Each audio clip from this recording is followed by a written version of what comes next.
So in the 2022 NBA draft, the New York Knicks traded the 11th pick in Ousmane Dieng to the Oklahoma City Thunder for 3 future protected first-round picks.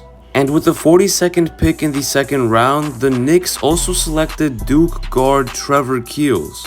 And then once the draft ended, the Knicks signed point guard Jean Montero, who was undrafted from the Overtime Elite.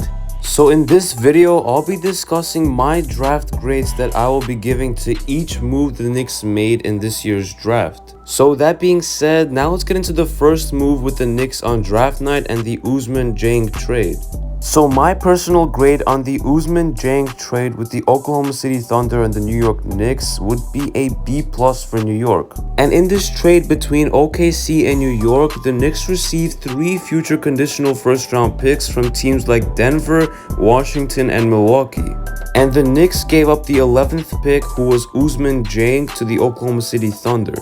And personally, I would give them an A+ if at least 2 of those 3 picks would be unprotected, but I would say a B+ because they are all protected and still would be good value for the 11th pick.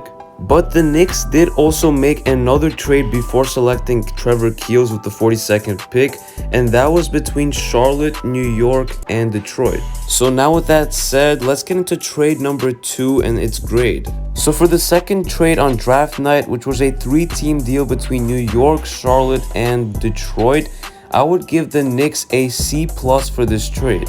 So with this trade, the Knicks basically acquired the draft rights to Jalen Duren with the 13th pick from the Charlotte Hornets, and then right away traded him to the Detroit Pistons with Kemba Walker going to Detroit and 4 future second-round picks. And because they gave up Jalen Duren at pick number 13 to the Detroit Pistons, they also received a future first-round pick from Milwaukee via Detroit.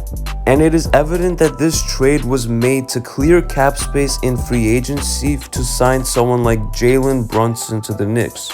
And the reason I'm not giving this trade a higher grade is because the Knicks clearly messed up with the Kemba Walker signing and should have gave him a year instead of 2 years at least, and clearly they had to give up 4 second-round picks to remove his 1-year expiring contract. And this grade may definitely vary if the Knicks were able to sign Jalen Brunson this offseason, which I think there's definitely a big chance that they will.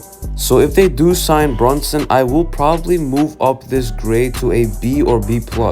And also this grade may vary if this trade does indeed expand, as it is still unofficial yet, and if the Knicks include some more expiring contracts like Alec Burks or Nerlens Noel, or even both of them, I think that this would definitely improve the trade grade.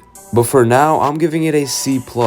And now let's get into the actual selection of Trevor Keels at pick number 42 and that draft grade. So with the 42nd pick, the Knicks selected Duke's own combo guard in Trevor Keels, and I'm definitely happy about this selection. So overall, I'll give this pick an A+.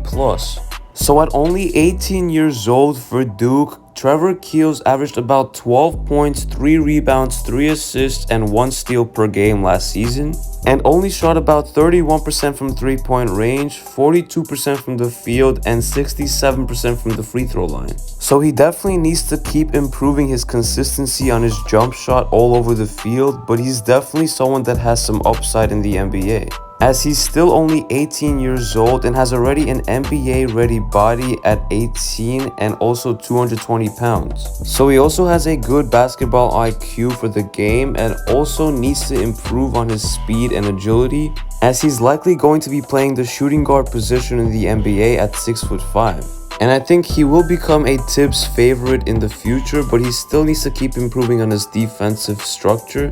So my vision about this pick would be that the Knicks will develop him in the Summer League for the next 2 seasons, including this summer, and also in the G League during that time. And he likely won't play much on the real roster this season because the Knicks already have a ton of players in that position. But this could definitely change if the Knicks trade players like Evan Fournier, Derrick Rose, Alec Burks, and Nerlens Noel. So now let's get into the final move by the New York Knicks on draft night after the draft and with their signing of Jean Montero of Overtime Elite. So I will also give an A+ to the signing of Jean Montero after the NBA draft, as he went undrafted and people predicted that he would be drafted, so I think this could be a steal for the Knicks, as he's only 18 years old and does have some room to improve for sure.